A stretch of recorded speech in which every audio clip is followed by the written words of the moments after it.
Hello to everybody with a badass grandma. It's Beautiful Anonymous. 1 hour, one phone call, no names, no holds barred. I'd rather go one-on-one. I think it'll be more fun, and I'll get to know you, and you'll get to know me. Hey everybody, it's Chris. If you don't like intros, man, do I have bad news for you. It is a really long one. I think it's almost 20 minutes because I'm ranting a lot. A lot of it's about an article I really love that came out in The Atlantic. And a lot of it's about the call you're about to hear. Anyway, if you're not a fan of the intro, skip like 18, 19 minutes. That'll put you towards the beginning of the call, I think, which is the longest one in a while. But I will not apologize. Okay, enjoy the call, everybody. Hi, everybody. Chris Gethard here. Welcome to Beautiful Anonymous. I feel so lucky, as always, to host the show.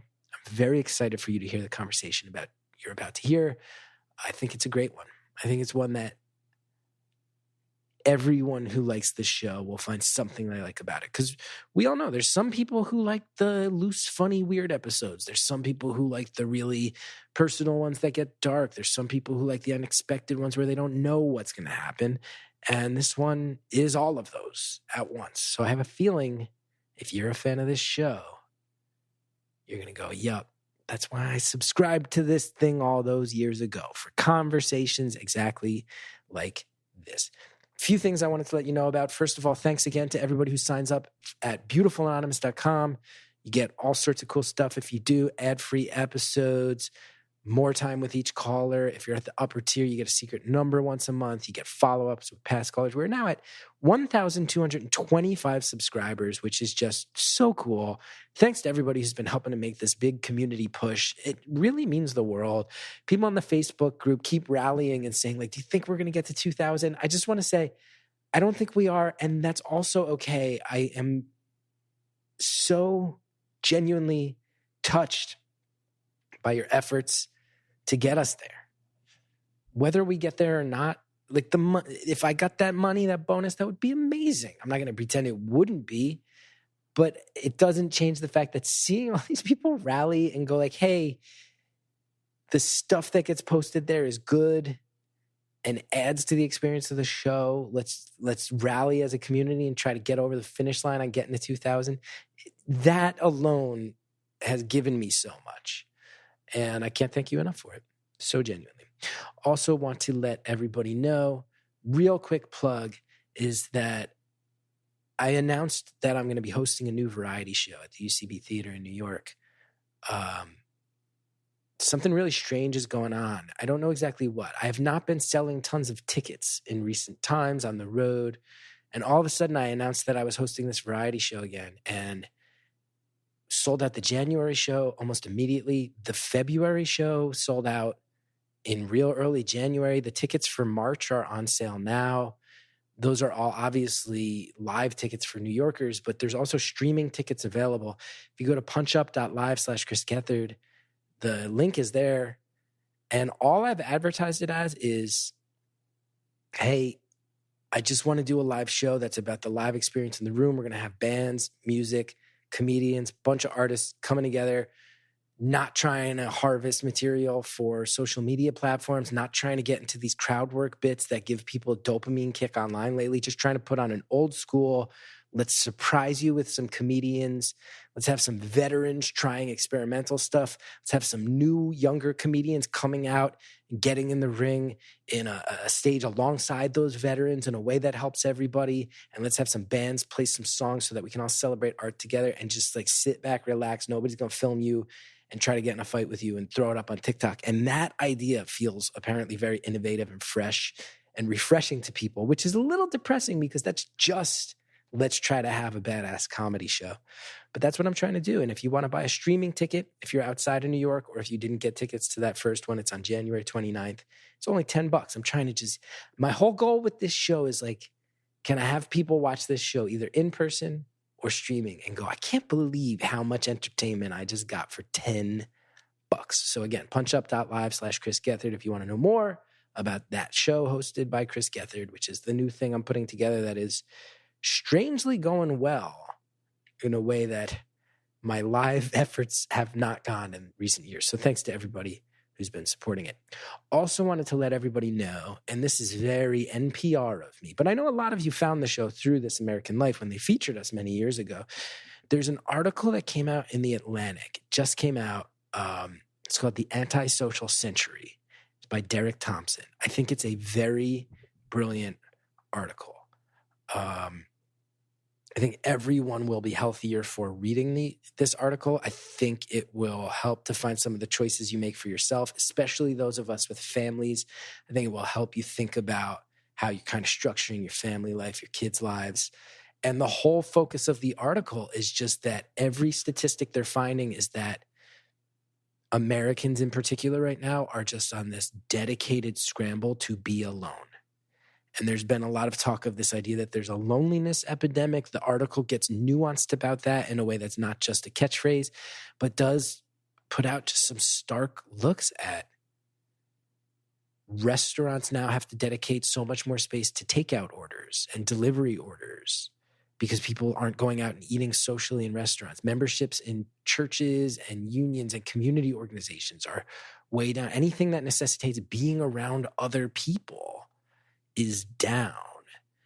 And that the way you see this showing up in people's lives as far as the age at which they're getting married, if they're getting married at all, is shifting so quickly in a way that is at the very least fascinating and probably concerning.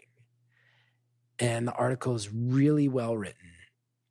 I think there's some aspects of it that are so jaw-dropping, and I think everybody would be well served to read The Antisocial Century by Derek Thompson, which just came out in The Atlantic, because I think it's brilliant. And I know that with Laughing Together, so much of what we talk about shows up in this article, so much of us trying to create in-person. I couldn't believe it. The article talks about the need for kids to play, that as we get more isolated, our kids are around each other less and kids are playing less. But this article lays out brilliantly that part of why humans as a species have this really extended adolescence, that 90% of your brain is developed by the time you're 5 or 6 years old, but you don't get to that 100% until you're in your mid-20s. And that's this really very specific to humans long growth period where you are not fully mature and developed until you're in your mid-20s, when you're almost there by the time you're 5 or 6. That's unique to humans. And there's a lot of theories that evolution gave us that because kids need so much time to socialize and play, that's the last piece of the puzzle with your brain development, that you learn how to connect with other humans via play, and that you get to college. And this is sort of for a lot of us in America, the first time that you get to dip your toe into making adult decisions, but that it's not full adulthood yet. You're still in a bit of a facsimile of total responsibility until your adulthood. That's given to us by evolution, and that we're now getting so antisocial that it's concerning, that it's not totally fitting with the way our brains and bodies are built in an evolutionary sense. It talks a lot about how young men, and I think this will ring true with so many people, that there's so many men right now that aren't seeing other humans but are spending a lot of time working out relentlessly and crafting perfect bodies and going cold plunges and putting it on the internet as part of videos, but that they're always alone, that there's this effort towards self-improvement and physical perfection, but complete disconnection from socializing with others in the process. And that frankly, the article doesn't say it this blunt, but I'm not that smart. I'm not as smart as Derek Thompson, who wrote this article.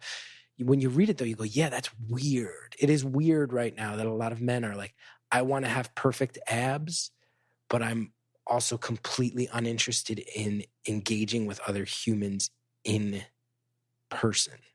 That's a weird combo. We're at a weird point. And that sociologists will look back at this phase of life as something really specific and unique and maybe strange. It's a fascinating article. I wanted to make sure I let you all know about it. Anyway, also, before I move on, I mentioned Laughing Together, how it ties in so much with what we've been doing at that, which is the nonprofit that I've been working on to try to bring comedy to schools to help kids with socialization. Part of why I bring it up here is because I think for our community, going back almost 9 years, we're coming up on our 9th year as a show. And I sit here and I go, I said it so many times when the show first exploded, when the popularity was at its height, when there were hundreds of thousands of people listening to every episode, I would get interviewed and people would go, it's such a unique and innovative idea.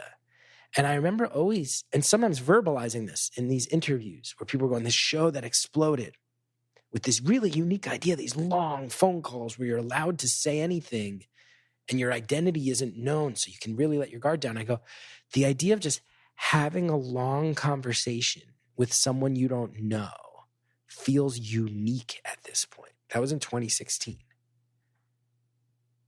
And we pick up the phone even less to call our friends now. Things are even more text-based. Interactions are meant to be quick and impersonal, more than they've ever been. Even going back 8 or 9 years, it's even more severe. But we as a community surrounding this show were people who I think felt that years ago of, oh, we are disconnecting as people, and this show is offering a chance to reconnect in a way that's unpredictable and surprising and very, very human at its core. It's part of why this show exists, is because I think I was somebody in 2016 that was starting to feel like, wait, I need people. I need community. I need to randomly fall into conversations I don't expect to have. The article talks about this thing that's so brilliant that I think Beautiful Anonymous lives in. It talks about how you have your I believe they call it your first circle, which is your blood relations, your family, the people you grow up with. You have your third circle, which is the tribal side of being a human. The article is so brilliant. Go read it. It's so much smarter than what I'm saying here.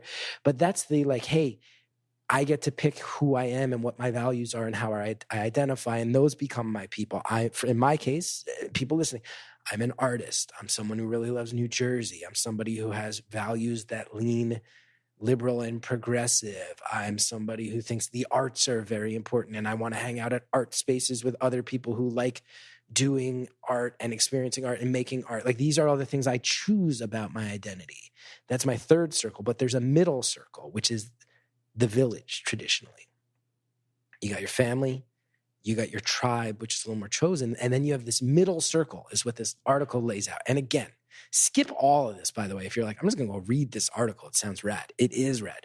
But this idea that there's this middle circle, which is the people who you have to be around because you live near them, and they don't necessarily share your values, and you're not connected to them by family. You're connected because you live in the same area. So sometimes you're standing in the same line at the same supermarket, or you're at an event because your kids go to the same school, and you don't necessarily agree with each other on anything, but you got to find a way to sit in the same gym at the same school meeting, knowing that you probably disagree on whatever's being discussed, but you also got to be able to like not kill each other in the parking lot, because that's how society and civilization works. The article basically argues that this isolation on a personal level, coupled with our ability to keep finding a facsimile of our tribal shared values people via non-in-person means, i.e. our phones and the internet, means that so many of us no longer experience the idea that you live down the block from somebody and you should talk to them once in a while, because that's healthy for you and for them and for your shared families and your shared safety. And we are just leaving out this huge, crucial step in being a human, which is like, hey, there's other people out there. Bump into them, make eye contact, and talk to them once in a while. And I think our show is that. A lot of us listen to it through our phones, which is, again, I think part of a problem we're all sorting out as a society, is over-reliance on phones. But I am so proud that I think this show exists to hopefully give you some of those conversations in that middle circle. I don't necessarily agree with the person, but I'll still sit and listen to them for an hour. I don't have much in common with them. I don't think we'd choose each other. But I'm super happy to be a fly on the wall and to know what they're thinking and how they're living and what they've been through. This show exists. These conversations exist in that middle circle of the human social experience. And I'm proud of that. And I think we as a community have been on top of that for a long time now. And I'm so happy to see this article verbalize it in ways that make so much sense to me. And I think also so many of us feel mobilized to be the type of people that get out there and try to push back against the loneliness, the isolation, I only want to connect with people who share the same exact thoughts and values as me 100% of the time. I think a lot of the people involved in this community, a lot of the people who still find this show and feel like this show speaks to them are the exact type of people that go, no, it's worth it. It's so worth it to hear what other people have to say, even if I don't agree with them. And maybe one of the things this article is such a light bulb for me, especially if I don't agree with them, it's worth hearing what they have to say. Because they might be the next table over at the restaurant. And we got to be able to make eye contact and coexist. And the first step in that is hear what you have to say.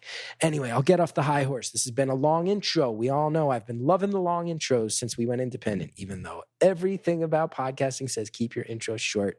What can I say? I need to connect with you guys as a community. Have to. It's part of it. This week's episode is really great. I love it. It has a very flashy log line. Our caller has unexpectedly received a pretty massive chunk of change. By her standards, and I think by a lot of our standards, a life-changing amount of money. An amount of money that would afford most of us, at the minimum, a level of breathing room and a freedom of choice that you don't often have in life fall out of the sky. It's cool. Here's what it's like to just get tens of thousands of dollars that you never saw coming. But then we also go down these roads where we get deeply philosophical about aspects of family and aspects of behavior and aspects of addiction and your mental health and how things would be different for this caller if she got this money even a few years prior to getting it. And I'll say, I think she and I just also connect. I think she and I are people who do share a lot of opinions and experience and values, not in a political sense, but in a life experience sense. And there's a stretch of it that gets really heady and philosophical in a way I didn't see coming. I don't think she saw coming. And I'm proud that we can go in both directions. It's a good call. Got my gears turning. Made me feel happy to know that there's people out there navigating life and some of the difficult aspects of life, getting on the other side of it. There's also some stuff that might be divisive for our particular fan base, where she and I both talk about getting older and talking about trauma and how to not hang on to it as a defining aspect of your personality and your choices in life. In a way that she says, this might piss some of the listeners of this particular show off, and she's right. But I think there's also a lot of truth in there. And I think there's a lot of reality in there. And a lot of good intentions in what she's saying and why she's bringing it up. I think you'll all have so many thoughts on this one. I look forward to reading them over on the Facebook group. Thanks again for subscribing. And go read that article in The Atlantic. It's really good. And I think it actually ties into this call in some ways that are kind of weird, that I read this article just last night, and then this call happened. Probably affected some of my choices in the call as I'm saying it out loud, but also it's in the air. And I think this show is something really special. And I'm really, really aware of that. Thanks so much for allowing it to happen, everybody. Thank you for calling Beautiful Anonymous. A beeping noise will indicate when you are on the show with the host. Hello? Hey, how's it going? It's pretty good. How are you? Pretty good. It's my Good. day off, so I'm just like rotting on the couch, drinking a coffee. That's nice. That's nice. Yeah. I've been recording lately at the volunteer firehouse. Oh. Because it's generally quieter than my house, where I now have both a kid and a dog. Yet another reason I'm not a fan of dogs. They're very disruptive to my work. And I got here and it was chagrined to see that there is literal jackhammering happening directly underneath me. So if you hear the faint echoes of jackhammers, apologize. I apologize, everybody. Yeah, dogs. I love dogs, but they are so unbelievably disruptive and quite annoying, and you can't control them in any way. Thank you. Thanks so much. I'm glad to hear there's some other people on my side coming out of the woodwork. Yeah, and it's kind of funny because for like probably a year and a half or 2 years, I was a dog sitter and a dog like walker. And I started that gig thinking like, I love dogs so much. This is going to be amazing. And now I don't even want to look at a dog most days. Like it kind of ruined everything for me. I bet.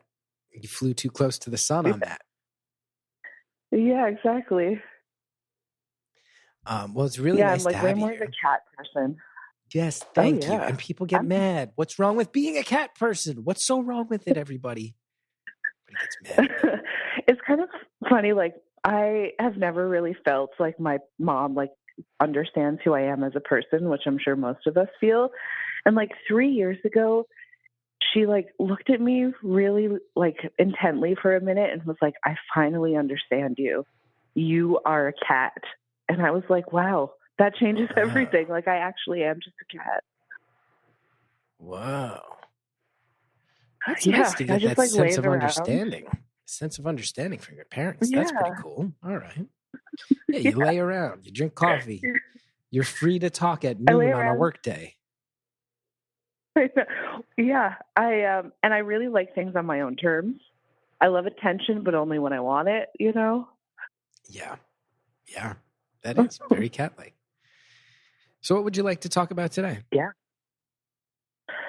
Well, I was saying to Andrea that, I mean, I could talk about anything, but the main thing right now is that I, out of nowhere, like the complete blue, was not expecting this. I just received a check for $40,000. Excuse me? And I'm trying to figure out what to do with it. Yeah. How does one get an unexpected check for $40K? 40 grand. Well, it's funny because like right now have about $5 in my bank account. So like I'm not someone with money.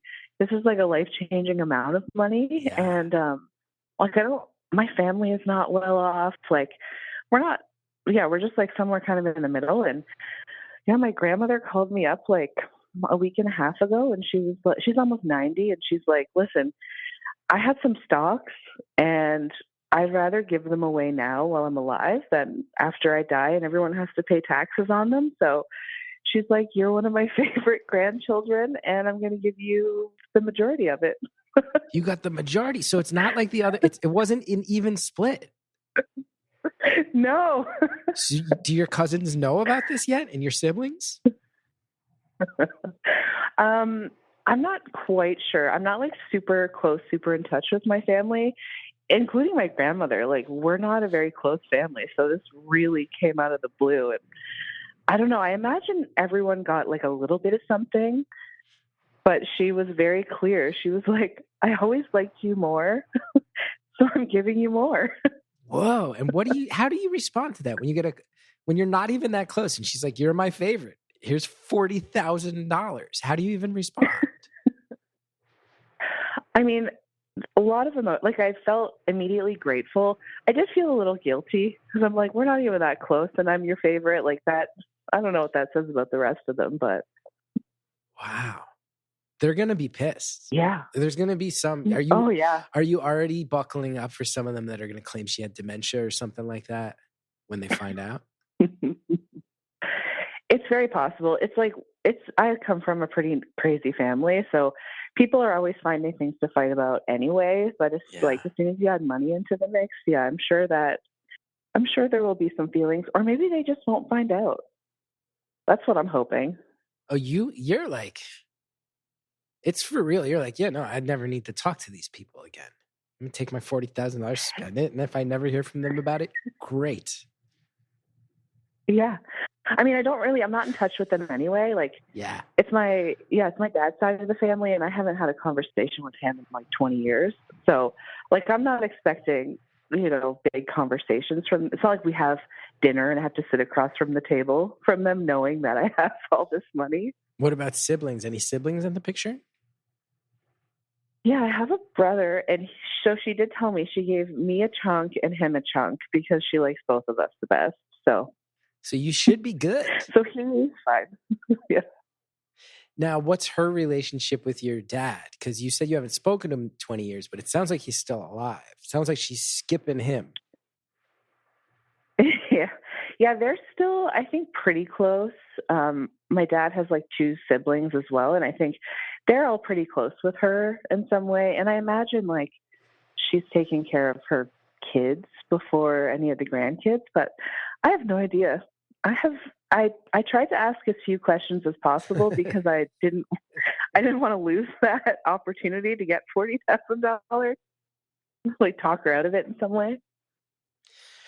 Well, thanks, Grandma. Thank you, Grandma. Mm-hmm. That's amazing. And congrats Big to you. time. It's like the lottery. Now I just need to spend it. What's the plan? What's the plan on how to? You've described it as a life-changing amount of money. So what are the ways you think it could change your life? Well, I'm 35, so I'm not getting any younger. I don't have like savings or like a retirement plan. Like, I have kind of no financial security.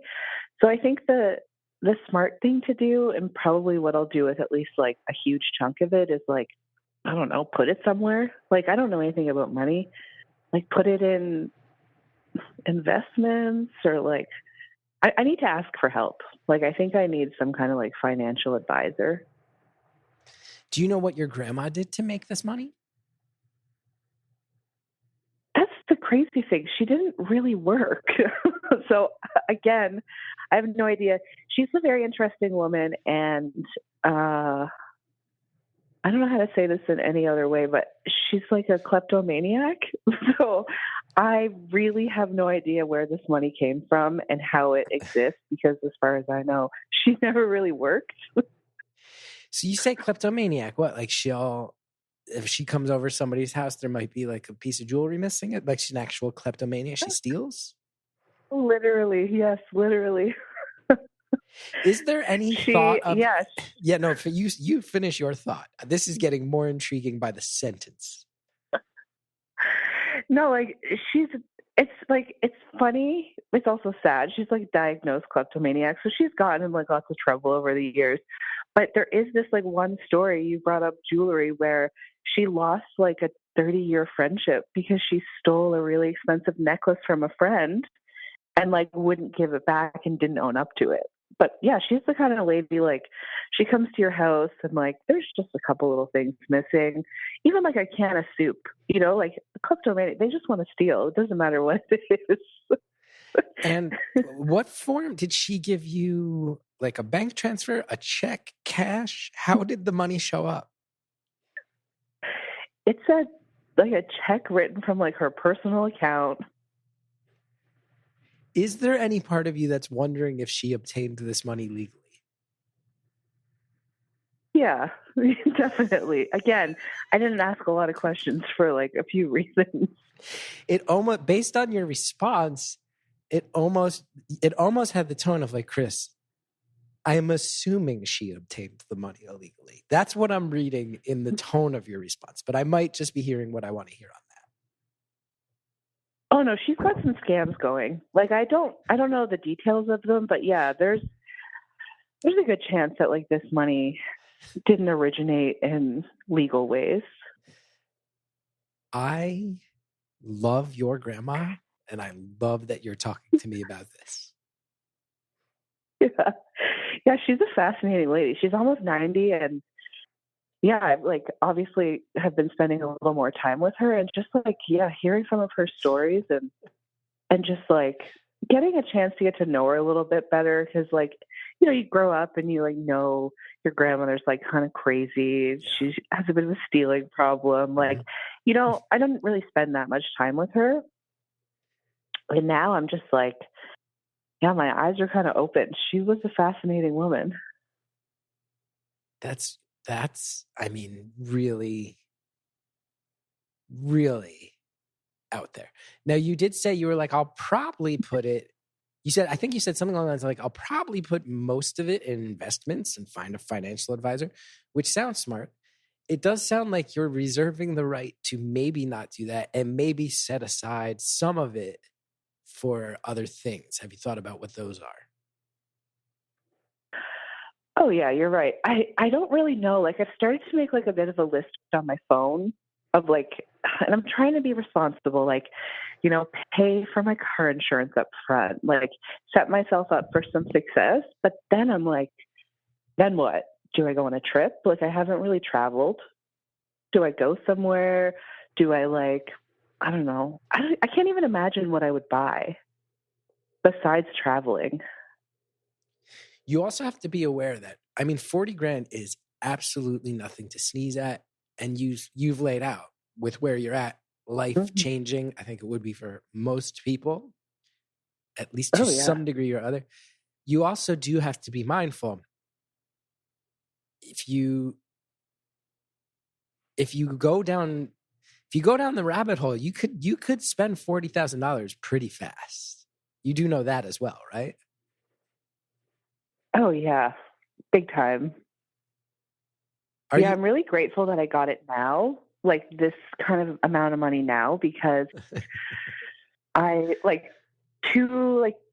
been sober for about 2 years. So like, if I got this money before I got sober, when I was like still drinking and partying and stuff, $40,000, I could have spent that in a weekend probably, Yeah, that could have, I mean, just, do you know the quality of Molly and cocaine that $40,000 can get you? Yeah. Can get you the high end stuff. Oh yeah, and just like making new friends everywhere I go, buying people's things, like, yeah. It's good. It's good to hear that.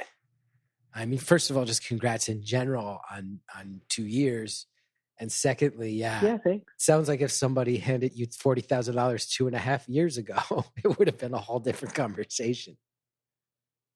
If someone handed me like $40 2 years ago, it would have been a bad move. Are you in any debt? Do you have any student loans? Any debt surrounding a home or car or anything like that? No, that's the cool thing is like, I don't have a ton of debt, like maybe a couple grand, but like most of the money, like it's kind of open to do whatever.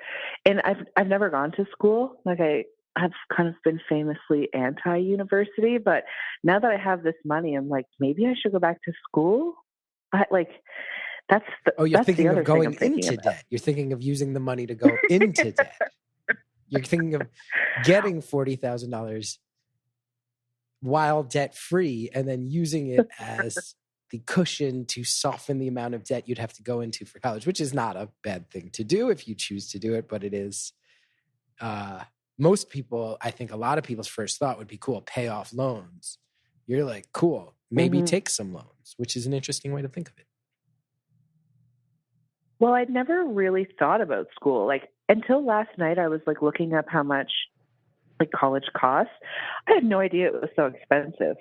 And so at first I'm like, 40 grand, that'll get me an education. Wrong. 40 grand, that'll like be a dent, like a drop in the bucket for an education. So yeah, that would have gotten you an education at a mid-tier state university in the States in circa 1995. Yeah. Now, I'm also picking up on the fact that you are Canadian. Am I correct in that? You are, yeah. Slight accent, and you said university instead of college. This is how I sniffed it out. Yeah.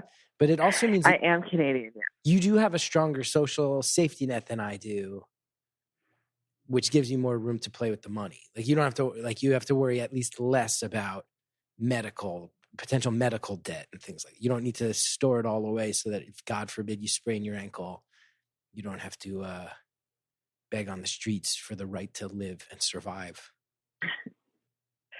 That is true. Although I don't currently have health insurance. So it's like things like medications I don't have covered, like dental is not covered. So there are a couple of medical things that cost money that I do want to get done with this. Like I haven't been to the dentist in like 3 years and my mouth hurts. So what is covered by Canada's socialized medicine? Like if I sprained my ankle or broke my ankle or whatever, that would be covered. If I like hurt myself and need to go to the hospital, if I get like chronically ill, like cancer or something, like a lot of that would be covered. But like a lot of the day-to-day stuff is not. Right. And that still sounds so much better than the States. So it's not Oh, yeah. It's not just, hey, whatever you need, we got you. It's like, we won't let you die.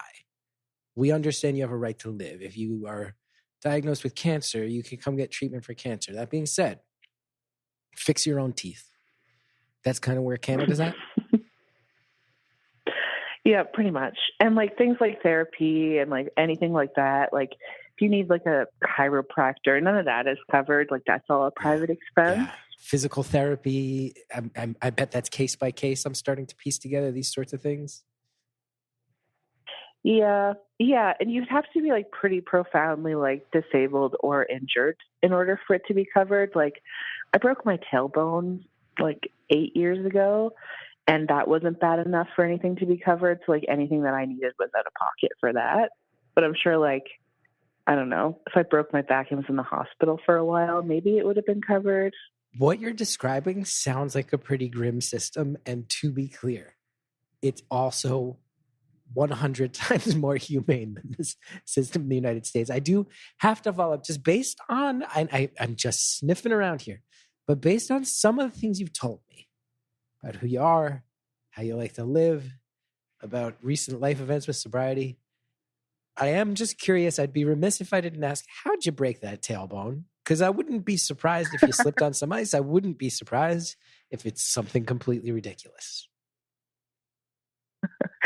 It's a good question. It's a pretty boring answer. I did just slip on some ice. I mean, I was drunk when I slipped on the ice, but it was just like an icy sidewalk situation. Which happens when you're up north. This is a thing. Icy sidewalks. I've said it. Mm-hmm. If I've said it once, I've said it a million times. When you are in Canada, icy sidewalks are much more of a factor. Yeah, big time. I remember once it was my very first weekend where a comedy club asked me to headline the whole weekend. And it was at the great Acme in Minneapolis. Acme Comedy Club is one of the best comedy clubs in the country. Hands down, I love that place. And I remember I was in a hotel about a block away, and it was in the dead of winter. And Minneapolis is pretty far north by my standards. And I'm from the northern half of the States. I'm used to cold winters. But I remember walking from the hotel to the club. I was like, oh, there's 2-inch thick ice on everything is covered in thick ice. Everywhere I go, I have to give myself extra time to navigate this entire weekend. So there's a little story about me. Didn't really yield much. Didn't give us much. We could edit it out. It's true though. You have to factor in like the ice when you're going places, like the snow on the roads. Like you definitely have to consider it for sure. Yeah. What do you do if for my job? Oh no. I do want to know that, but just first, before we move on to that, I do want to say, like your grandma, she's getting up there in age. She has given you this life-changing windfall that you appreciate very sincerely. You're thinking about how to allocate these funds to give yourself a little fun in your life, maybe a little travel, but also maybe a little bit of a breathing room, a safety net. This is great. Let's say your grandma is alive a few more years, passes away in her 90s, and someone from the Canadian government knocks on the door and goes, so, hey, as you may know, your grandma was a lifelong thief, And it seems that she may have passed $40,000 onto you that was obtained fraudulently, and we need to discuss it. Like, what do you do if you get that knock on the door someday? I mean, what can you do? Like, 0% of me would be surprised. I mean, in a couple of years, if that knock comes, I mean, the 40 grand is going to be long gone. So I'm not sure what they're going to expect from me. So you do have the subtle instinct of like spend this shit now before any questions are asked. Yeah. Oh yeah. Do you have any would you say that you've inherited any of your grandma's fraudulent side or scam artist side? Would you say that that's part of what she sees in you? I don't know if that's what she sees in me. I will say, without getting into like too many details, yeah, I would say that I've inherited some of her traits. oh man, you just said so much while saying so little. Yeah, I'm trying. There's a part of me that just really wants the listeners to like me, and I'm not sure how much people will like me if I'm honest about being a thief. Let's pause there. That could mean so many things. Will you still like this caller when we find out about her thieving ways? We'll hear more about that when we get back. When the new year hits, it's a chance to do so many things, right? Think about where you're at. Think about where you want to go. Think about ways you want to reimagine yourself. And maybe one of the simplest ways you can do that is reimagine your closet. I have been so thrilled with everything I get from Quince. You guys have heard me talk about Quince, and it is no joke. I have had such positive experiences with their site. I believe in the way they do things, and just on a very basic level, it's not a joke. Everything I wear that I get from Quince, I get compliments. I get more compliments than I get from any other thing in my closet. It's not a joke. It's just a fact. I think everybody needs to start with Quince's Mongolian cashmere sweaters. And you might be going, whoa, what are you, made out of money? They keep the prices low. They start off around $60, which for a cashmere sweater, that's no joke. And I'll tell you, I own 2 of these sweaters, and every time I wear them, Hallie flirts with me a little more, and people say nice things. It's cool. There's no better workout motivation than some new active wear. Quince has performance tees and tech shorts. They're perfect for any movement. However you choose to refresh yourself this year, all Quince pieces are priced 50 to 80% less than similar brands. They partner directly with top factories. That cuts out the cost of the middleman. Those savings get passed on to you. And one of my favorite things about Quince, one of the things that makes me shout to the hilltops about Quince, is they only work with factories that use safe, ethical, and responsible manufacturing practices, which I think is just so cool to just make a commitment towards that and make sure that's one of the things that you make face forward about your company, so people know that they're spending their money at a place that's doing things the right way. And that doesn't mean that they skimp on anything. They use premium fabrics, they use premium finishes, they get that luxury feel in every piece. And as I said, when I rock out with my Quince sweaters, I feel the love. Upgrade your closet this year without the upgraded price tag. Go to quince.com/beautiful for 365-day returns plus free shipping on your order. That's QUINCE.com/beautiful. You'll get free shipping and 365-day returns. Quince.com/beautiful. IQ Bar. I am so thrilled. So thrilled to tell you about IQ Bar. This episode is brought to you by IQ Bar, our exclusive snack sponsor. I had an IQ Bar for breakfast this morning. That is true. I also have already had an IQ Mix hydration mix today. That is true. And just last night, my wife was doing the dance she does in her kitchen when she makes the coffee sticks, the IQ coffee product, which is just so good. IQ Joe. Can't stress enough that IQ Bar products are killing it. It's great. I start most of my mornings with an IQ Bar. It's a perfect size breakfast for me to just grab and go. I'm usually trying to get a 5-year-old out the door. I'm trying to get him fed, his lunch packed, his snack packed, make sure his homework is getting done, make sure that he's wearing enough layers, make sure that he's got his socks on, avoiding meltdowns. I don't always have time to take care of myself. So to be able to just grab an IQ Bar and to know it tastes good, it's healthy, It fills me up, but it doesn't have that quality of a lot of grab and go things where you're just starting the day with a bunch of junk in your system. It's a joy. IQ Joe is a jitter-free coffee. It has natural caffeine, boosts focus and mood with magnesium and lion's mane blend. And IQ Mix is awesome. It's great for hydration. It's got 3 times as many electrolytes as sports drinks. Plus, it's great for pre-workout, for morning hydration. That's usually when I use it. It just helps make me feel awake right out of the gate. For the drinkers out there, it's a great, great hangover. Drink it in the morning after you've been drinking. It'll help chase away that hangover. It's great. All the products that IQ Bar is making are just well made. They do what they say they're going to do. And I love that they're focused in on these lanes that they're just crushing. It's awesome. Start the new year off right with IQ Bar's brain and body boosting bars, hydration mixes, and mushroom coffees. Their ultimate sampler pack includes all 3. And right now, IQ Bar is offering our podcast listeners an exclusive deal, 20% off all IQ Bar products, plus you get free shipping.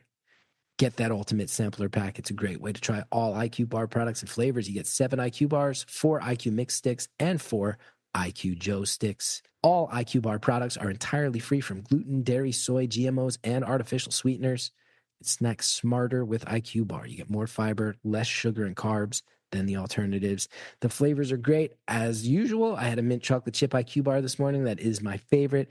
The IQ Mix, I had the lemon lime. Again, that's one of my absolute favorites. The blueberry pomegranate is also absolutely no joke. And the IQ Joe has original black, vanilla spice, cafe mocha, and toasted hazelnut. And everyone knows I do not bring up my wife in ads unless it's totally legit.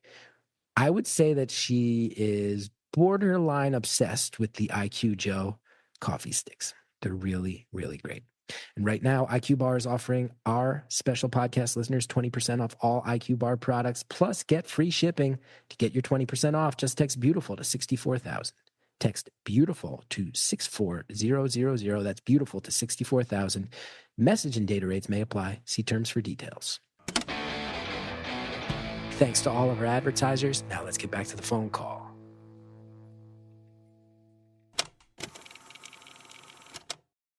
There's a part of me that just really wants the listeners to like me, and I'm not sure how much people will like me if I'm honest about being a thief.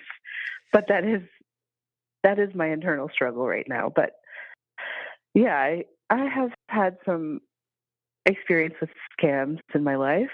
I will tell you, if you want them to still like you, the way to reveal that is by charmingly going, I want the listeners to like me. And will they like me if they know I'm a thief? By just saying it in a very charming and intriguing way. That is the way to get them to like you. Well, I think a lot of the stuff that I used to get up to has really changed and like halted since I got sober. It's like part of the whole thing is like trying to be more honest and like, trying to be a better person. So a lot of it is like, or most of it is not anything recent, but yeah, when you're like young and trying to get money for things that you shouldn't be getting money for, you get like pretty creative. Indeed you do. Indeed you do. Mm-hmm. We had brought up before, you thought I was asking, I will ask now, what are you doing these days for work?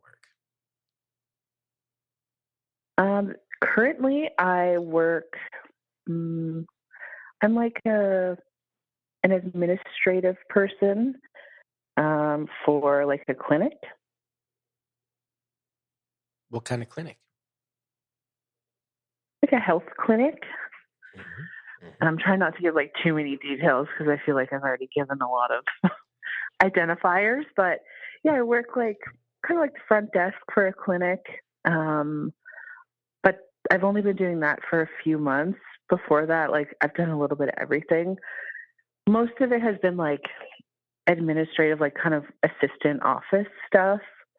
But I had like my dog walking phase. I've like worked a million jobs, like in restaurants and like being a cashier. Basically anything that I could do that paid like okay without having any kind of education. So honest days work for honest days pay these days. Mm-hmm. I love it. I love it. I love this brief glimpse into you're very good at laying out just enough details of like, I don't really talk with my family. My grandma, diagnosed kleptomaniac. I have a past. Haven't talked to my dad in 20 years. And it's almost like you're giving us slight morsels of what is, but then the negative space that exists by connecting all the dots you've laid out, it's like, oh, this indicates a tumultuous upbringing, perhaps. And you're really masterful at leaving the blank space there for us to get the general sense of things. Yeah. I think like part of it is, I mean, I'm like 35 now, so I've like had a lot of time to just like digest what is and like kind of accept it. But oh man, I've been in therapy long term for like at least a decade. So a lot of it's just like facts now. It's not even so much like, this is something that happened to me or like, this is the way it is. It's just like, oh yeah, that's just my life. And there's not like a disconnect from it, I would say, but just an acceptance of like, yeah, this is it. And it's just, I don't know, like I've done the being sad about things. I've like done the like, yeah, I guess just the being sad about it. And now I'm just in a place where I kind of appreciate it for what it is. And a lot of it's just really funny. Like, Yeah. I'd rather laugh about it than be sad. I think that's a healthy place to get to.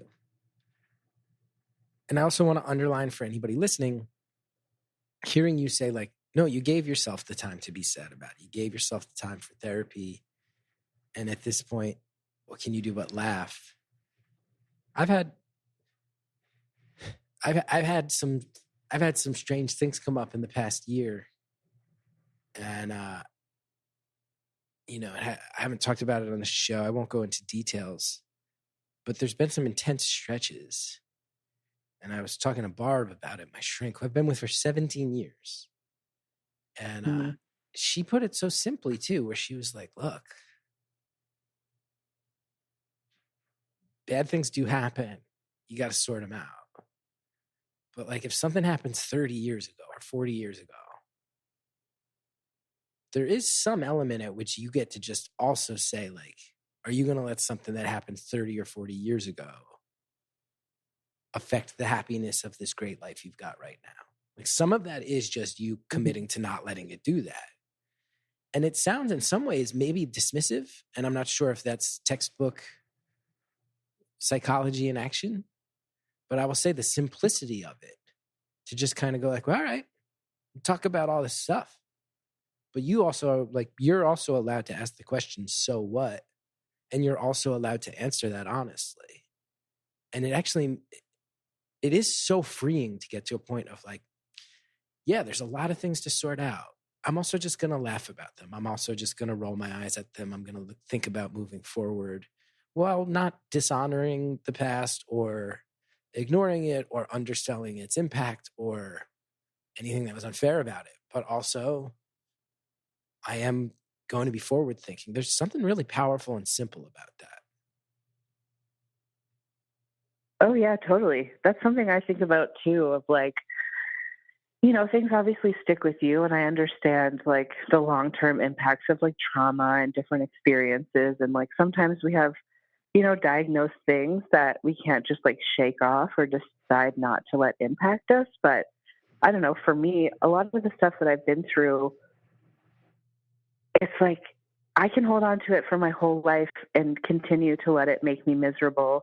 Or I can like try my best to like accept it for what it is, feel whatever feelings are around it, and like move on in some way. Cause it's not really serving me to like hold on to the pain and the misery, like for long term. Like it just keeps me stuck. And I've had stretches of time where I'm just like really stuck. Things are really dark, and like, I just choose not to do that anymore. And not in a like dismissive way. I mean, like I am diagnosed like, I don't know, up the wazoo with a bunch of things. So like, I do understand that like some stuff you can't just let go, but a lot of the shit you can just let go.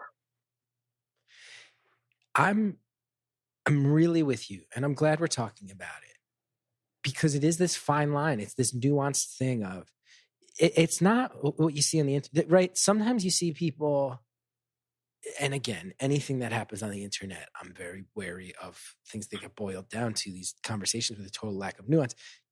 You will often see people, the cliche would be people of the baby boomer generation going like, why are young people all so obsessed with talking about their pain and their trauma? Just like suck it up. And it's like, well, that's not healthy. That's a bad attitude. And I know a lot of baby boomers who went through horrific things and felt like they weren't allowed to talk about them. And then you see the results of that, and you see the self-destructive behaviors or cycles that keep unfolding because we don't talk about it.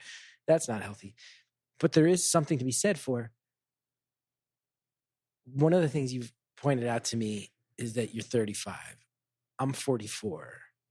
And I will say, one of the things that is nice about getting older, there's a lot of aspects of getting older that are depressing, right? Your body has more aches and pains. Your diet catches up with you quicker. Right? Like there's things that used to be fun. Your energy levels go down. Like all those things are real bummers. You're not as cool as you used to be. You can't stay up all night. At some point, a lot of us, you and I both, it's like, I got to get sober because this is not sustainable. Like I can't bounce back in the morning after I party the way I used to. It's affecting my life, my relationships. Mm-hmm. But one of the nice things about getting older is that I do think that it's not uncommon. I've had this experience, you've had it, and I know a lot of my friends who have had it, where you sit there and you go like, okay, like when I was younger, there were things that when I thought about them, they filled me with panic. There were thoughts about the world. There were thoughts about experiences I had. There were thoughts about maybe things that were traumatic to me. And just the thought popping into my head could give me a panic attack. I could be in the shower having a lovely day and just thinking about something, and all of a sudden I'm like leaning against the wall, like, God damn it, that's the way the world is. That's the way my life is.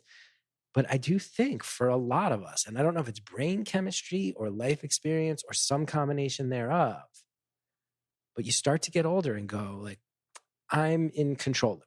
I'm not saying any of it was okay. I'm not saying it wasn't real. I'm not saying that the effect it had on me when I was younger is not valid. Totally is. But that doesn't have to be the effect forever. And I get to kind of boss my trauma around instead of my trauma bossing me around. And some of that is probably just life experience. And some of that is probably some level of brain chemistry that I'm not smart enough to have read up on. Mm-hmm. But it's nice. It's nice to get to that point. Yeah, I feel that too. I think like for a long time, I think I was finding myself like identifying with my trauma, or like kind of using that as like my main thing of like, this happened to me, or I'm like diagnosed with this. Like it was just kind of my main thing. Right. And it just became so like exhausting, and also just so dark of like, what is my main thing? My main thing right now is that I have PTSD, and that I can't do this, and this is upsetting to me, and this is happening to me. And it's like, I don't know, at some point, I think like I was just holding on to those things as a way to make myself feel even worse. Mm-hmm. Mm-hmm. Just like be miserable, like put myself in that victim mentality. And I think like, a lot of the things that happen, like stay with you forever. But at some point, like, I think a lot of it does have to do with like maybe time, like how much time has passed since certain things have happened. But also just like, I don't want to be miserable anymore. Yeah. Like I want to do whatever I can to just like live a life where I'm like moderately happy on a good day, and like not suicidal on a bad day, and then just like, move on from there. Yeah. I love what you're saying. And on one level, there might be people who feel like their approach to things is being dismissed by that. I don't get the sense that that's what you're going for. But on another level, I hope it gives those same people a lot of hope of like, when you're in the thick of sorting stuff out, especially if it's stuff that you've been suppressing or avoiding or just not ready to deal with, you will go, and I'm not trying to speak for you. Tell me if this sounds right to you or wrong to you, because I think you and I are thinking in similar ways lately of like, yeah, you're going to go through some stretches where it really feels like you're slogging through the muck to come to grips with all these things about yourself and your life experience. But when you get on the other side of it, it is possible to let that stuff be the back burner instead of the forefront. And I think I'm with you. Like, I did the same thing for years. You know, you get a diagnosis, and one thing that's nice about a diagnosis is you go, at least in my case, I tend to think of stuff from the mental health perspective, but I sit here and go, okay, there's a name for it. It's not just that I'm fucking crazy. There's a name for that. Oh, I can Google that. I can find out more about it. I can read up on stuff and go, oh, that feels so true for me.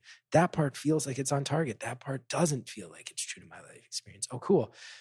I'm learning about it. It can connect you with other people, right? All of a sudden you get other people where you go, oh, you have that same diagnosis or a diagnosis that's related to it. And we can kind of connect with each. It gives you a sense of community in some sense, but it also becomes a real forward-facing part of your identity. And it can become the lens at which you look through the world.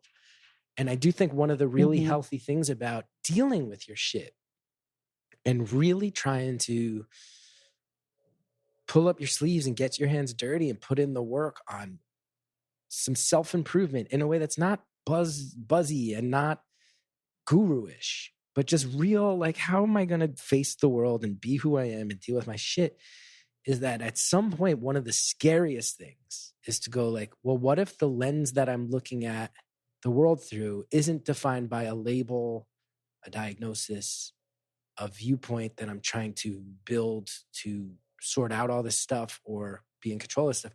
What if I actually just decide to like see how I view the world if I let my guard down and let all that stuff go and just kind of like take a deep breath? It's actually terrifying. It's actually terrifying. But when you get there, it's extraordinarily freeing. Yeah. Yeah, I think you're right. I think the fear is just too much sometimes to think about, like, not being kind of hidden behind those labels for me. That's like something that really stopped me. But it's funny having this conversation with you now. Like 5 or 6 years ago, if I would have heard someone have this conversation, I would have been like, just shut up. Like, there's no way that I can just not feel this way. Yeah. There's no way that I'm going to, come on to the other side of it. Like, I really felt like I was not going to get through that. And it's like, I don't know. I don't want to say miracle, but in some ways it feels like a miracle that I feel so much different today than I did like all those years ago. So like, I do recognize that. And I'm sure some people will listen to this and be like, oh, whatever. Like, I can't just let it go. I can't just move on. And that's not what I think is possible and not what I'm saying. But there is some level of like, for me, I just had to decide, like, I have to do whatever I can. And maybe that's like, I don't know, not like forgetting about some of this stuff because it never goes away, but just like trying not to have it at the forefront of my mind and like let it cloud or impact every decision I make. I love it. And I don't get the sense that you're trying to condescend or give anybody else a how-to guide. I'm not trying to do those things either. And I get what you're saying. Like, there are people who are going to there are people who are going to listen to this now and be like, well, you can't just move on from your shit. And I want to be clear. No, you can't. You can't, but you can work really hard. And if you work hard enough, you might get to that point where you wake up one day and go like, I think I don't know exactly when it happened, but I think I'm getting progressively just better at living my life in my own skin. And I wonder if you would agree with this, is one of the things that happens when you're very intensely in that process of sorting out your shit and you're getting those labels that help you make sense of stuff and you're slotting them in as pieces of your identity. I'm not saying any of that stuff is stuff you should want to skip. That represents a lot of hard work that you have to go through. But when you are in that phase, I think a lot of us, myself included, often think like, no, I'm going to conquer this.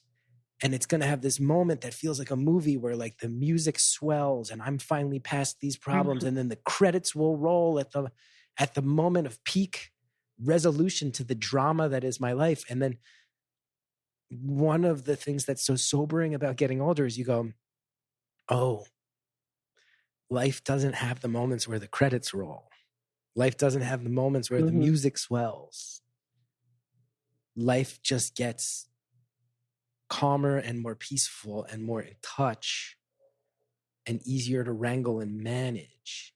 And that's actually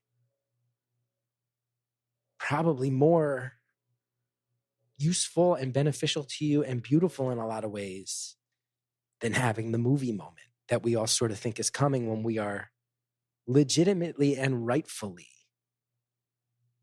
in the taking it on the chin drama section of our sorting out our shit. I don't know if you would agree with that. I'm not trying to put words in your mouth, but I'm loving this convo. And I didn't expect it to go in this direction when we were talking about how to spend 40 grand. Let's pause right there because the longtime fan, this is real life. This is Beautiful Anonymous. This is when the show is good, when we go in this direction, that direction. Philosophical, funny, sad, grim, hopeful, all the things at once, because that's real life. That's what we do around here. Anyway, we'll be right back. I'll tell you, I've lived very publicly, and I've been very lucky in life that I've made some creative projects that have attracted a cult audience, but unfortunately, I've also at times attracted some very intense people, and especially after my son was born, I started to say, I have not prioritized privacy, and that is becoming an issue in my life. And there's a couple times where it got scary, and I will tell you so sincerely from the bottom of my heart, one of the things that helps calm those fears is that Delete Me has my back. I'm not trying to sound melodramatic. This is just the truth of my life. Delete Me is setting the bar when it comes to protecting privacy, and I can't explain enough how much of a personal effect it's had on me and how I've seen them set the standards for privacy protection. Because your personal data is out there. That's just a fact. It's on the internet for anybody to see. Way more than you think. Your name, contact info, a lot of ways that you're connected to your parents, your siblings, a lot of relatives. It'll list their addresses. Your social security number can wind up on these sites. And there's these data brokers out there. They profit by selling your info online. And sometimes this might mean that you start getting tons of spam calls. This means you might start getting harassed. It also, though, can lead towards attempts at identity theft, at people trying to break into your bank accounts, let alone, the situations where your actual privacy is threatened, people getting your address. If you don't want them to have your address, that's a concern. It's really scary. It's really wild. And Delete Me is out there to help. You don't want that data hanging out on the internet. It can have actual consequences in your life. This is why I personally recommend Delete Me. I will tell you there are other services that claim they can do this. I used them. Delete Me came in and found dozens of sites that they had missed. Delete Me instantly showed me that they are, as I said, setting the bar with privacy protection. Delete Me is a subscription service that removes your personal info from hundreds of data brokers. You can sign up. You can provide Delete Me with exactly what information you want deleted. Their experts will get to work from there. Delete Me sends you regular personalized privacy reports showing what info they found, where they found it, what they removed. That is always eye-opening. I love those privacy reports. Allows me to check in and make sure that my family continues to be safe. And I'll tell you, they will also show you which sites have tried to add your info back in, and they go back in and delete it again because it's not just a one-time service. Delete Me is always working for you, constantly monitoring and removing the personal information you don't want on the internet. To put it simply, Delete Me does all the hard work of wiping you and your family's personal info off of those data broker websites. Take control of your data and keep your private life private by signing up for Delete Me, now at a special discount for our listeners. Today, get 20% off your Delete Me plan when you go to joindeleteme.com/beautiful and use the promo code beautiful at checkout. The only way to get 20% off is go to joindeleteme.com/beautiful. Enter code beautiful at checkout. That's joindeleteme.com/beautiful. Code is beautiful. There's something powerful about women who are unapologetically themselves. I've always been inspired by Marilyn Monroe, whose beauty isn't just in her appearance, it's in her confidence and her authenticity. She doesn't shy away from imperfections because she doesn't have any, but that's something truly I admire. Her beauty really radiates from the inside out, and it's this kind of energy that makes her stand out. For over 10 years, Thrive Cosmetics has celebrated the strength and beauty of women who inspire us. But it's more than just makeup, it's about becoming your best self, thriving in every moment, and empowering others to do the same. And that's why I love Thrive Cosmetics. Not only are their products certified 100% vegan and cruelty free, but they're also made with clean, skin loving ingredients and high performance formulas. Plus, for every product purchased, Thrive Cosmetics donates products and funds to help communities thrive. It feels amazing knowing that my favorite Thrive products are supporting communities I care about. One product I absolutely love is the Brilliant Eye Brightener. This eyeshadow highlighter stick instantly brightens and opens your eyes, giving you an effortless, refreshed look. It's so easy to apply and blend. And with 28 shades, there's a perfect one for every occasion. Celebrate the women in your life with Thrive Cosmetics, luxury beauty that gives back. Right now, you can get an exclusive 20% off your first order at thrivecosmetics.com/beauty. That's Thrive Cosmetics, CAUSE, medics.com/beauty for 20% off your first order. Thanks again to all the advertisers who allow this show to happen. Now let's finish off the phone call.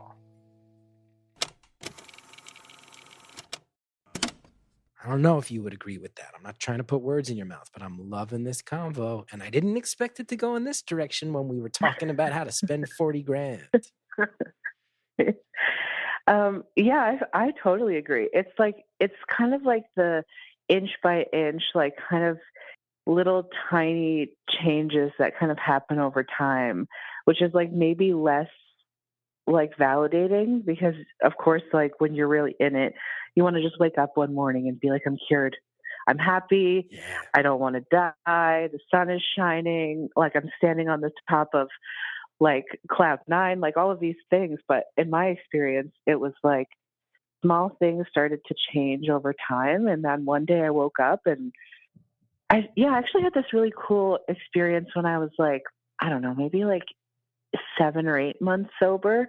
I woke up and like my history, I have like struggled with like suicidal ideation my whole life. You know, like it's been part of my thing and it's like an everyday thing, whether it's like intense or not. It's just something I've thought about my whole life. And I woke up like, I don't know, like 7 months sober. And I've had this thought of like, I can't remember the last time I was suicidal. Like it's been a couple of months. Yeah. And to just like not even quite realize that that was happening until I woke up and was like, oh man, this has been happening for a while. Like if I look back the last few months, like things have been slowly changing and now I just feel different. I'm with you. I love that. And I think not for everybody, everybody's got different experiences, but I think a lot of people, what you find is you go like, oh, you don't get to conquer this idea that you have these relentless suicidal thoughts. You just go, oh, it's been 4 days since I've had one. Mm-hmm. Whoa. And then a few months later you go, it's been like 5 weeks since I've thought about, or like, let's get very real. I don't want to be too grim and I don't want to be dismissive of this topic that is actually super serious. But you sit here, you go, I wonder if you had this one of like, oh, like my suicidal thoughts sound like I'm joking more than I'm serious now. Like even when I have them now, they don't feel as real. They're jokier, they're lighter, they're passing quicker. They are born of frustration. And then I don't sit and dwell on them for an hour. I'm not taking them seriously. They're still there, but their impact is weaker.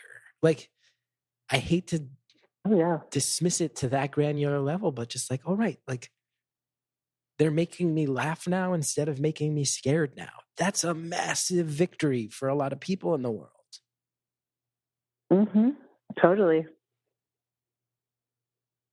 Who thought we were going to get that deep? It's funny that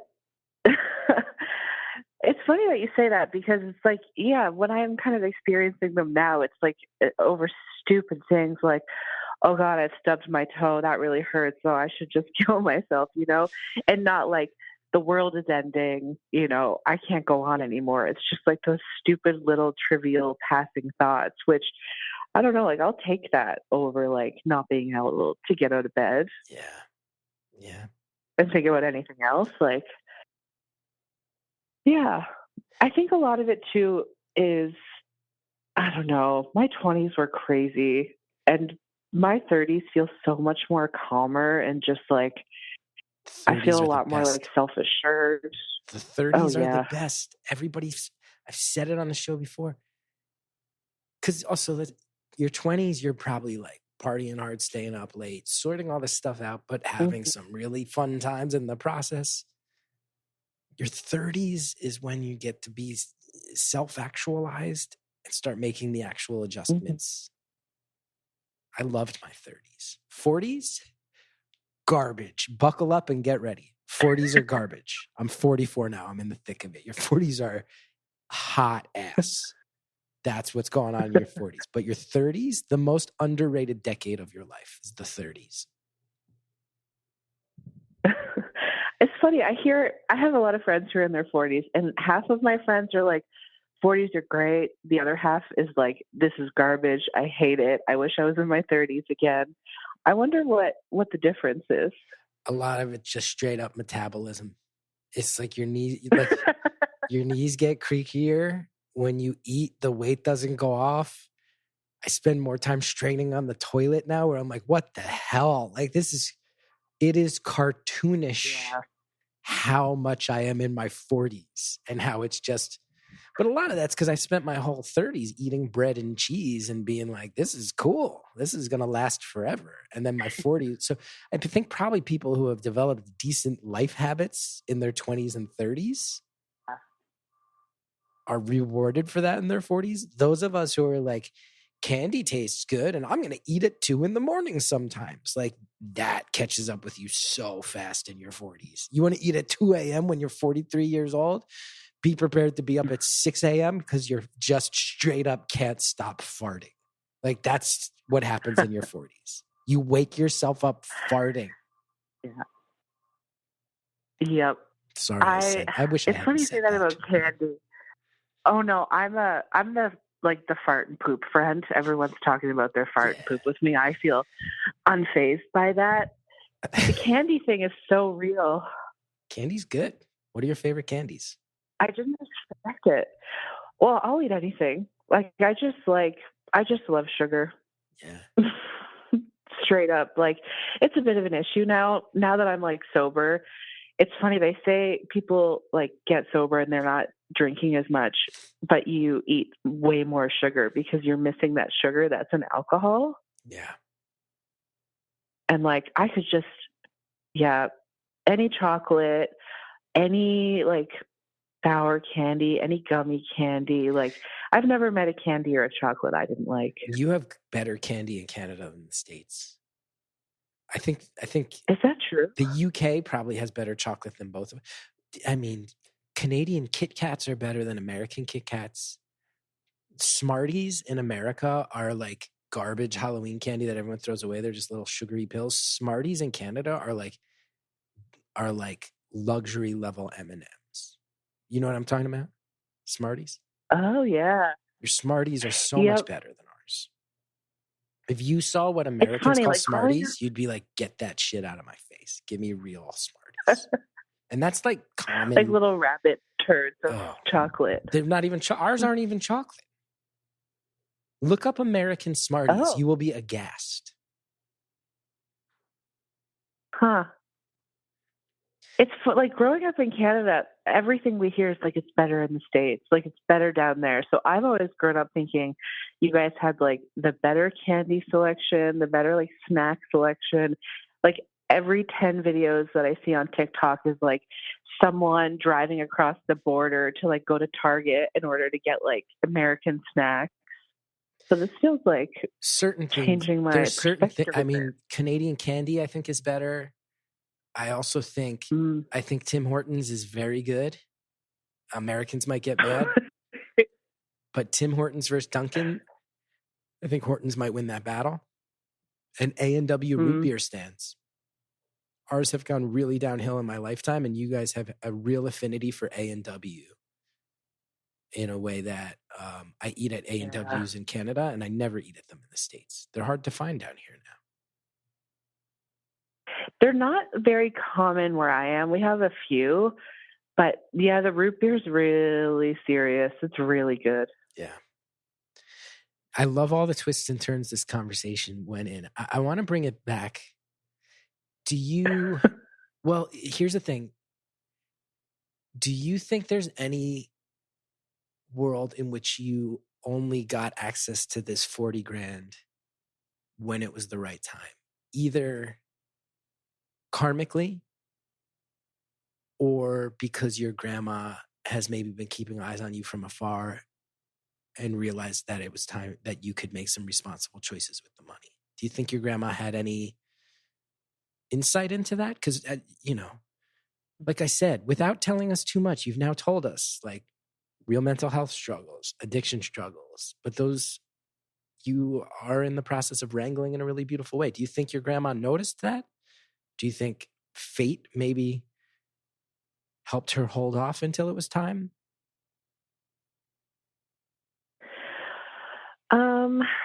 Good question. I do think that it came for me at the right time, whether or not it was based on like her kind of keeping an eye on me. Like I don't know what I believe, but I believe in like some kind of universal something of like, I don't necessarily believe in, what's the word?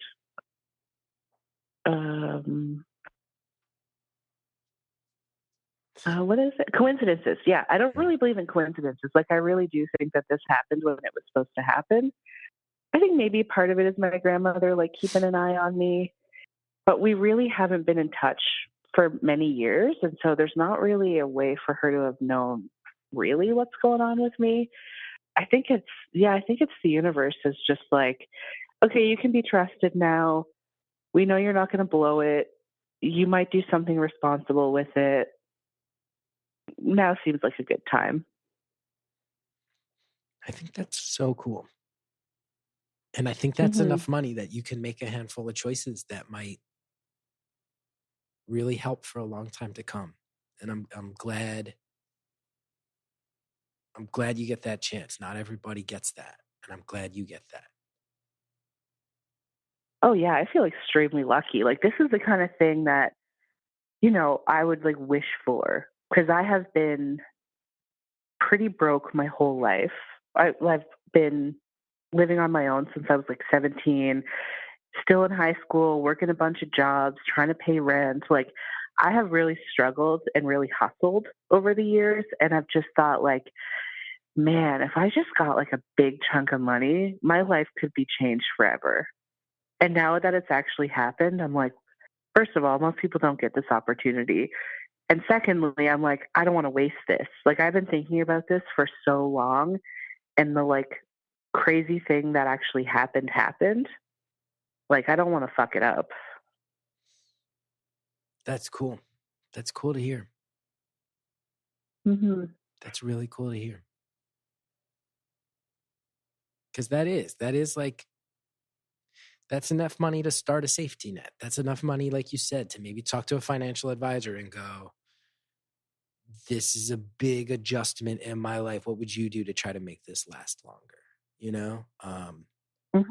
That's, I don't know if there's differences in real estate in Canada versus the States, but I'm like, oh, that's enough that you set it aside. That might be the down payment on property someday. Like, there's a few, like you said, is it time to maybe think about education could this help me get a head start on that and avoid the massive mountains of debt if I want to go there? Like, there's a few different directions you could take that amount of money in that could lead to some really great momentum. And it sounds like you've spent your whole life just getting things solidified enough to embrace that momentum. It's really exciting to hear that you get that chance. Yeah. I think that's why I'm partially thinking about the school thing, is because I'm like, I don't foresee a world in which I can have like a lot of financial security doing the kind of jobs that I'm doing now. You know, I'm not really working in fields where like I'm going to be making more than like, you know, 35 grand a year, which as like a single person, I live alone. Like that's not a whole lot. In fact, it's like not a lot at all. And so I'm like, if I go back to school, maybe I could like get a career that in 5 or 6 years actually gives me like a good living where I can have, you know, some kind of a pension or like retirement. Like Right.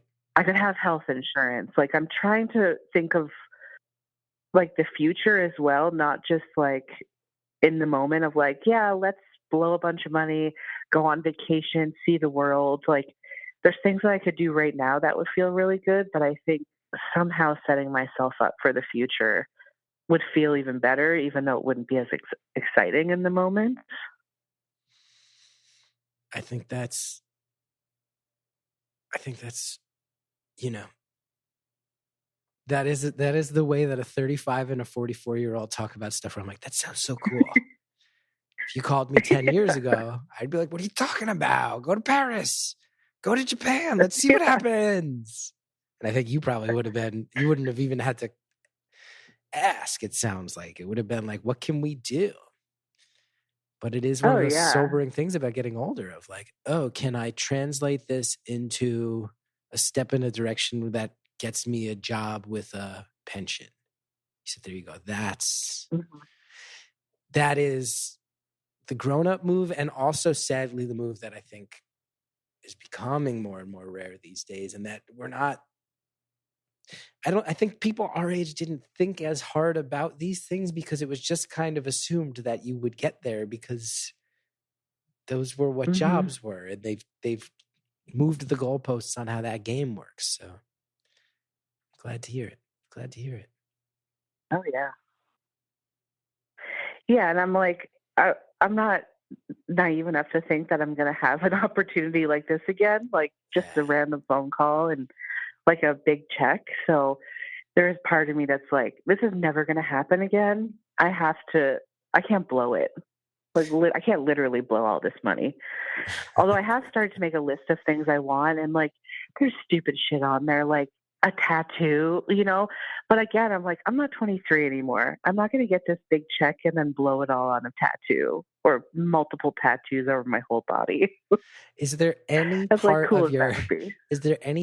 of your like now much more firmly regulated brain, but a brain, because it sounds like you and I mean, there's a wide range of ways that mental illness and addiction cross over, but you and I have both dealt with them both. Is there any part of your brain that you just hear that faint whisper in the back that's like, let's go to a casino and bet it all on red? Like, is that part of your brain still causing trouble back there somewhere deep in the psyche?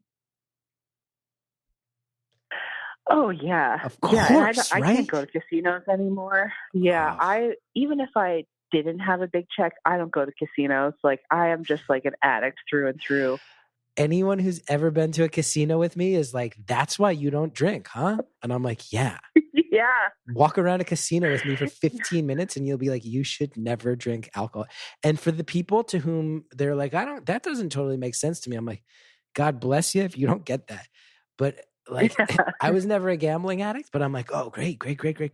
I'm allowed to stay up all night. The lights are always on. There's always loud, distracting noises, and I can get in trouble in 15 different ways. Hello. I still have that in me. Oh yeah. It just, also the delusion of like, I'm going to win next time. Oh, this is it. I'm going to make everything back that I've gotten. Yeah, right. I haven't lost big in a casino, but I don't know, like 5 or 6 years ago, I had this phase. playing this game on my phone Oh boy. that cost money. And it wasn't it wasn't like a gambling game. I wasn't like playing poker. It was literally, I was playing this version of Tetris called Tetris Blitz. And like you had to pay real dollars to get like special moves in the game. And one winter, I spent like $3,000 playing Tetris. You and I are such similar people. Do you know, I just recently re-downloaded Pokemon Go and found myself spending money on Pokeballs to catch Pokemon. And it was like, I'm a 44-year-old man with a son and a mortgage. I'm a child. How much did I just spent $7 on Pokeballs? That's $7 too much. 10 years ago, I would have spent who knows how much money on Pokeballs. I know myself. Mm-hmm. I would have been one of those people that's like, oh boy. I guess I just won't have electricity this month, and then I'll cool it with the Pokeballs. And then next month I won't have Pokeballs, but I'll have light again. It was never quite that bad for me. I'm exaggerating, but not as much as you think. Oh yeah, that's extremely relatable to me. And I think my brain too, it's like, you don't do drugs, you don't drink anymore. What's a little game? You know, you have to have one thing left. The world can't take away all your vices. Yeah. And to me, the one I struggle with now is like, well, I don't drink, I don't do drugs anymore. I might as well eat all the cheese on the cheese plate at the party where the cheese plate is meant to feed 60 people. And I'm eating, I'm like, give me all the cheese. Like, that's the same part of my brain. Same part of my brain. Yeah, I got sober and I started smoking cigarettes. I didn't smoke cigarettes before. Now I smoke like a pack a day because of that same little part in my brain of like, I'm not really into cheese, but it's cigarettes now. Yeah, that's a dangerous one. I can't tell you. I hope it came across like I'm really happy for you having this money. Really happy to hear from somebody with whom, you know, no two people's paths are the same. And it sounds like your path had some really difficult parts. You know, respect the fact that you've not wanted to get super specific, but I'm like, I also just get the sense we are similar in some life experience and some humor about it. And it's really been so joyous to talk to you. Yeah, this has been really fun. If you are down, I'd love for you to stay on. And for the people who subscribe at beautifulanonymous.com, they get more time with you as we answer a bunch of random questions submitted by people all over the world. Yeah, let's do it.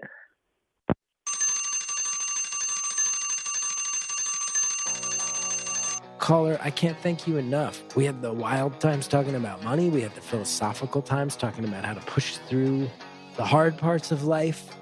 We laughed along the way. I sincerely felt like you and I would be good pals if we came across each other in another context. And can't thank you enough for the conversation. Also, of course, have to thank our producer, the High Priestess, Andrea Quinn. Have to thank Shellshag for the theme song. Go to punchup.live/Chris Gethard if you want to know more about me, including live shows. The one I'm most excited about, that show hosted by Chris Gethard, new comedy show coming to the UCB Theater, and streaming tickets live online. Remember, sign up at beautifulanonymous.com for more time with every caller, for ad-free episodes, for follow-up calls with past callers, for a secret number for subscribers only. If you want to pitch us a story, but you don't think you're going to get through on the phone line, our voicemail number is 973-306-4676. We're on Instagram at Beautiful Anonymous Pod. The Facebook discussion group is great. Beautiful Anonymous, the community. Follow all those things. Sincerely, much thanks if you do.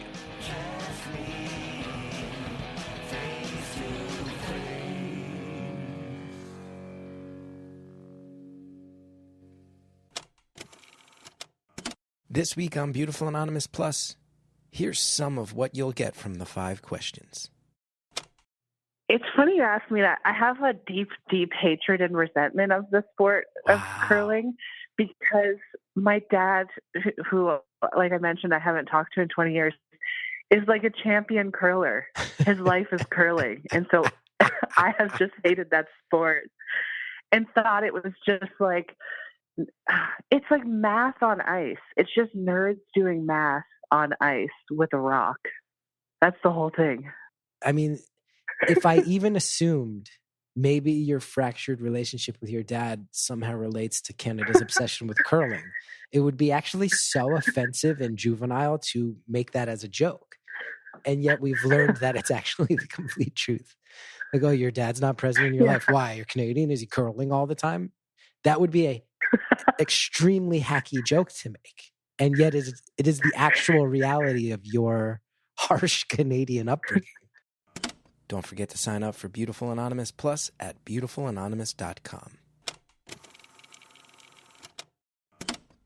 Big shout out to you for making it through the hectic holiday season. This new year, get clean, quality, pregnancy nutrient support off your to-do list, including Ritual's best-selling Essential Prenatal Multivitamin, designed with 12 traceable key ingredients to support a healthy pregnancy. With big changes coming up, take the small steps now and start today with 30% off a 3-month supply at ritual.com/podcast. These statements have not been evaluated by the Food and Drug Administration. This product is not intended to diagnose, treat, cure, or prevent any disease.